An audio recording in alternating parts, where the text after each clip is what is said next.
Mark, good boy.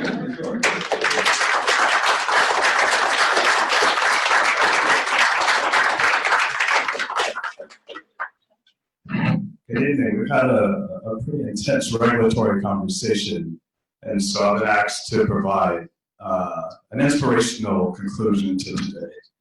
And so I'd like to start with a few poetic words. There's a part of my bio that wasn't mentioned. I've actually written 2 books, and I wrote this in 2006. My desk drives me to work. It puts me inside this career where I drown in the thinnest of airs around me. In the space between my eyes rests my laptop screen, giving me this dreamless sleep and this nightmare's workload. Heavy as the slenderness of breath above me, it weighs me down. I tumble with it, roll into mirror mazes, for me to see this undistorted view of what I become if change does not occur. It won't be about me. Passion will lead. Will proceed. As his heart reveals the truth behind these blinds. Where are clogged veins when we need them? Elevated blood pressures that force us to pause. And the deliberate and an awakening moment, the moisturizer that softens my skin and enables this anemic coating to make the truest color of my blood so easily unattainable. I need to see myself right now. You'll get a front view no matter which faith you subscribe, which cause you fight, or as evidenced in this case, which career I've wrongfully chosen. As this new wealth of knowledge of the poorest of our people, and this rattling of shackles capturing the progress of our people, I know and I hear so clearly. All while my pay stubs drive me to work, carpool with my bills, and put me inside this career where I drown through my punctured skin until I finally bleed back to life. Good afternoon, I'm Mark Anthony Thomas. That poem is called The Color of Blood, and it captures the moment in my life when I knew how I approached change had to change. That moment helped me kickstart a year of transitioning from really an American Southern guy with good but limited intentions to New York City, where the world of innovation and opportunity handed me the tools to create a new canvas. Columbia was integral into that transition and my personal growth. A decade ago, this month, I was actually accepted into SEPA. My, what a decade has been. So I'm so honored to return to campus to speak to you. And it's those moments really in our life that shape where we change our trajectory and leave the greatest input on how we approach things. When I look back at that intense time of self-examination, that became my blueprint for intuition to knock hardest against any fogged windows that form behind my eyes. Earlier speakers have focused on changes in public sector management. We've covered a lot on infrastructure and sanitation and national and local development reforms. But I'm not here today to speak to the policy walk within you.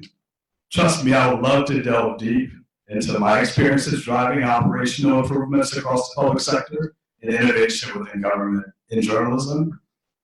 But as the introduction highlighted, this thoughtful creation of ideas, yet the passion and self-resilience that power the level of impact that will break down barriers and enact public policy and drive investment and economic growth also has this personal human side, and I'm here to speak to that. Today's uncertainty has a new set of undefined and unstructured playbooks that my heart believes are guiding policies that shape our public domain.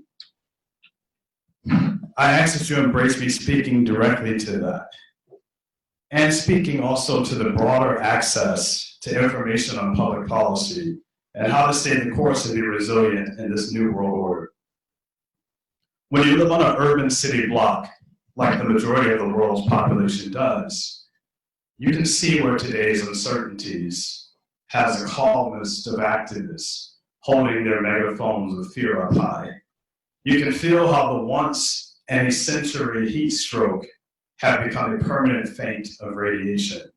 Agitation and frustration are omnipresent, The pace of information flow can make the world feel so heavy at times. But if you can pick a better moment as a public sector leader or a public sector leader in training to tackle the complexity of the world's problems. I grew up in Atlanta, Georgia, but my family has been in the United States since at least the 1850s. And like many African Americans with roots in the Deep South, my mom and my family love this country and really have aspired for everything that's great about it. My mom recently shared this photo on Facebook that was emotional for me to see. It showed my grandfather and his two brothers, who are all now deceased, and they were all born in the 1920s. And with them was this 5-year-old kid full of life who would grow up to keynote a conference at Columbia University, speaking on public policy in an uncertain world that they knew too well. And while my family is not representative of all American families, we are representative of the journey for a more certain future that so many of us work to ensure for the populations we serve. From a public policy perspective, the difference between my grandfather's lifetime and mine, first, is really access to opportunity, but more profoundly is exposure to the failures of governance and the opportunity of equity that are more prevalent now than at any time in the world history. This access and exposure to governance issues and society's real-time performance is driven by a greater set of storytellers, platforms, and mediums that now power our content consumption. While the world's uncertainty is on full display in this 24-hour news cycle, another hidden contributor to the changing uncertainties is the influence of new media and all of its dimensions have on pushing greater awareness and engagement on cultures, systems, networks, and causes. This creative side of my life has taught me the one innate thing about humans that never changes, that storytelling hits at our most human of emotions. It is the only part of my life where people have said, you've had a direct impact on us. Our thoughts, and our life choices. That human connection, no one can take away from the artist or the author and the consumer.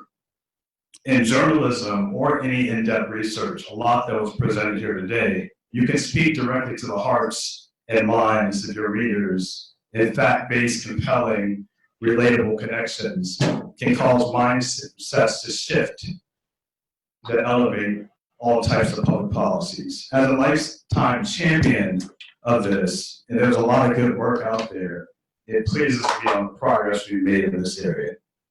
We're consuming more content on things that matter.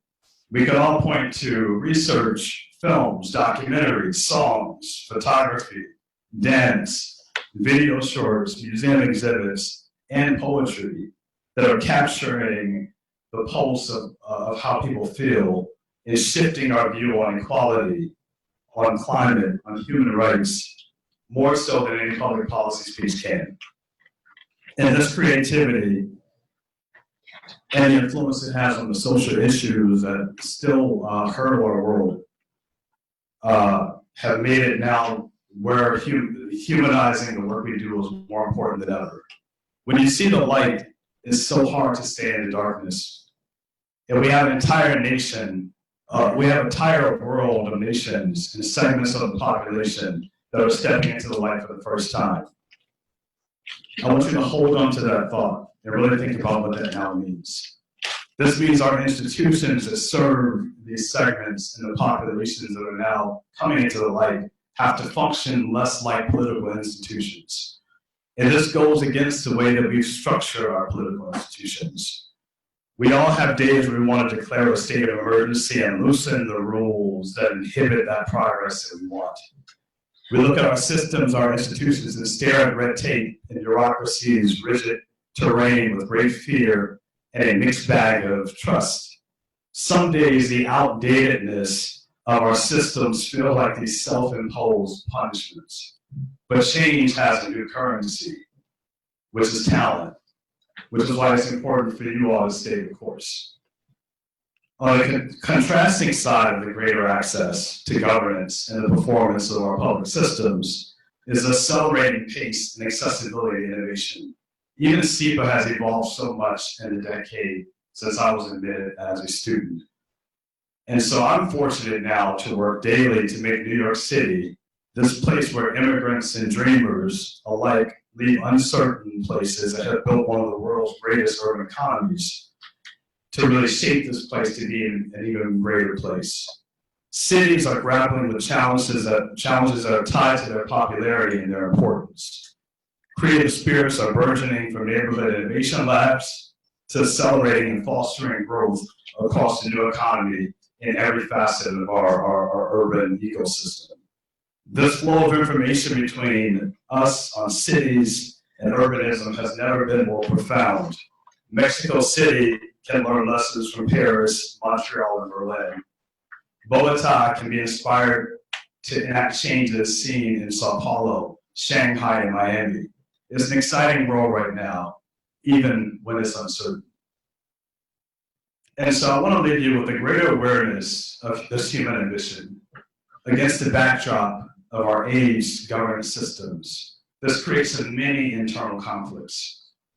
What keeps me up at night is not the chaos of the world, though some nights can, is when finding peace in the world that we inherit. And what I'm committed to now is empowering my peers, my classmates, my elders, and rising generations to push forward. So to the friend who thinks their nonprofit or their public benefit corporation can do so much more, I need you to speak up. Propose ways, but be very thoughtful, passionate, and unapologetic.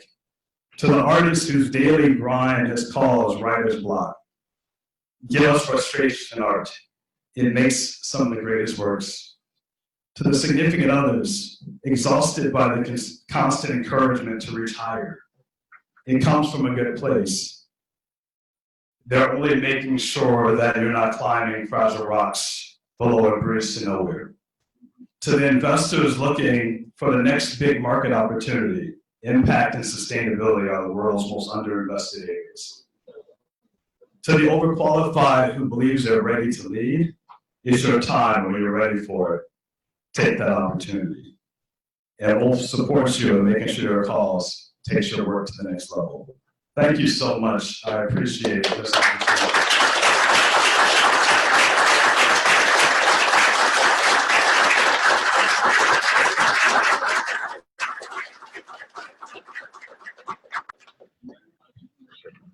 Mark, thank you so much for those very inspirational words. I think I can't imagine a better way to end this seminar. I know that I'm the only thing standing between you and lunch and networking, which is, I think, one of the highlights of this event. So I'm going to keep my remarks really brief. And basically what I want to say is that I can't tell you how impressed I am by the work that you've done. It's truly, truly inspirational, and I can see in this room a number of people who are going to go on to do really amazing things, and I can't tell you how proud we are of all of you. So I know this isn't goodbye. We still have a lot of time together, but I just want to emphasize now, please keep in touch. We really, really want to hear about the work you're doing. Seeing these projects that you're working on,